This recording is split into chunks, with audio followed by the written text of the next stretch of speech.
Well, joining me now to talk more about the importance of the upcoming International Import Expo to China's trade plans is Sara Hsu. She's CEO of China Rising Capital Forecast and a visiting scholar at Fudan University. Welcome back.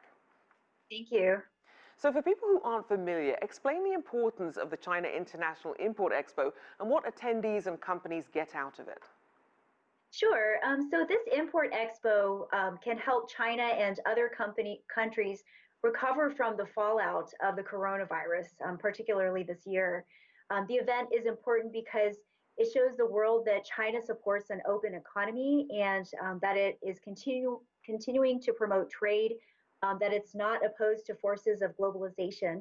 And so this year in particular, it's important in order to help China increase consumption, including the consumption of imported goods. And that's what it's there to do. It helps sellers to connect with Chinese buyers, and it just helps the supply chain, the global supply chain, to be reinforced. So then talk about the size of this year's event versus previous years and what the expectations are. Sure. So the size of this year's event is actually bigger in terms of the exhibition space. It measures 360,000 square meters, which is 60,000 square meters larger than last year. And the area is divided into 6 sections that have food products, automobiles is a big one, technology, consumer goods, healthcare products, and also services, which is up and coming. And a new section this year is going to focus on smart transportation and also smart sensors.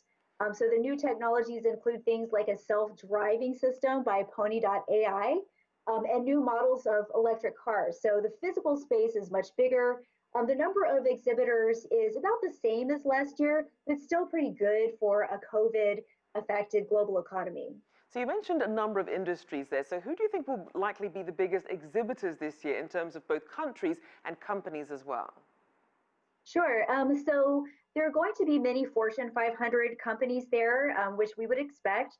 So the exhibitors will include automobile companies from Japan to the US, as well as Europe.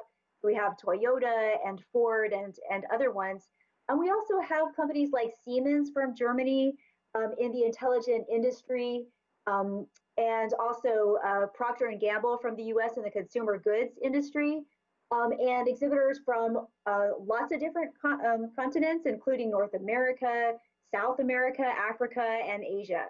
Now, given that about 500,000 people are expected to attend this, how are exhibitors expected to stand out from the crowd this year?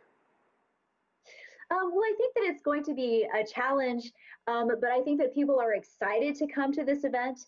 And people have been, dealing with COVID for a while. They're excited to come and introduce their products here. And a lot of Chinese buyers are very interested because they really want to help ramp up domestic consumption and get those demand numbers, those revenue numbers up. And I think that they'll be doing a lot of different things. There will be lots of different displays and lots of participation. And so how is China able to proceed with this sort of event when so many other global events have been cancelled or even postponed, some of them even next year?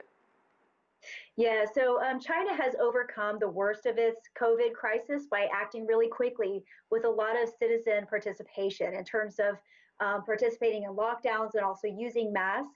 And now we're seeing the Chinese economy really enter a recovery and a V-shaped recovery. So this is really positive news. China is able to continue with events like this and bring more activity into its economy since it's dealt so well with coronavirus.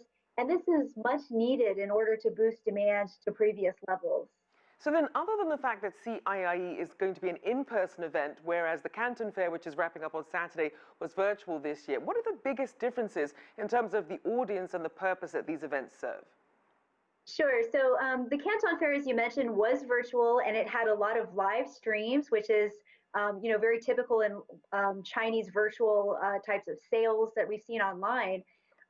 There were also about 26,000 exhibitors who were showing more than 2.3 million products. The trade fair is really well established, so the number of exhibitors is higher in the Canton Fair than in the CIIE. But the CIIE is also much newer and it's very likely that it's going to continue to grow every year.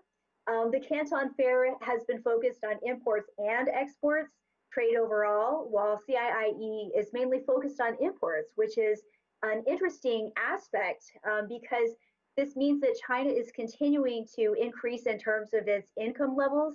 And so people are purchasing not only domestic products, but also international products.